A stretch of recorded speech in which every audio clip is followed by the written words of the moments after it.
Hello साथीभाइहरू, मैले चाहिँ आज मिनी ब्लग स्टार्ट गर्न थालेँ। आजदेखि चाहिँ म मेरो भाइको साथ मिनी ब्लग स्टार्ट गर्न अघि बढेँ। त्यसपछि म र मेरो भाइ चाहिँ घरतर्फ गइरहेको थिएँ। त्यसपछि भाइले दाइ मलाई पनि देखाइदिनु न तपाईँको ब्लगमा भन्ने बित्तिकै मैले त्यसलाई पनि देखाइदिएँ। त्यसपछि हामी दाजुभाइ गफ गर्दै हाम्रो घरतर्फ बढ्यौँ। त्यसपछि हामी यो चाहिँ देख्न सक्नुहुन्छ हाम्रो घर नजिकैको भ्यू।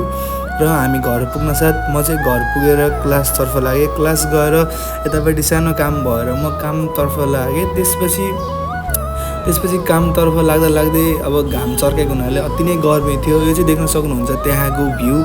यस्तो हरियाली देख्दा त मनमा छुट्टै फिलिङ आउँछ, पिस फिलिङ आउँछ। त्यसपछि जतिसुकै गर्मी भए पनि म चाहिँ मिनी भ्लग आजदेखि कन्टिन्यू गर्छु।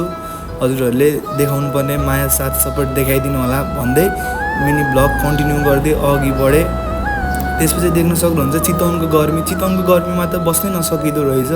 देख्न सक्नुहुन्छ यहाँको बाटो चाहिँ यस्तो बिजोग कि बाटो बिग्रेर र कच्ची बाटो सकेर पिच बाटो आउँदा त मनमा छुट्टै खुसियाली साथ म मुसु हाँस्दै अघि बढेँ। त्यसपछि चितवनको गर्मीमा त साथीभाइहरू बस्नै नसकिँदो रहेछ र मैले चाहिँ आजबाट नयाँ मिनी ब्लग सुरु गरेको छु। हजुरहरू सबैले साथ सपोर्ट माया देखाउनुहुन्छ भन्ने मलाई लाग्छ।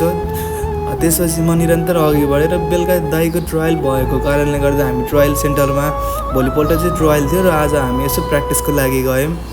त्यसपछि पानी पर्न लागेको हुनाले दाइ चाहिँ घरतर्फ लाग्यो र मेरो चाहिँ पर्सातिर सानो काम भएको कारणले गर्दा म चाहिँ बाटोमा देख्न सक्नुहुन्छ यस्तो हावाहुरी आएर म चाहिँ पर्सातर्फै बसेँ।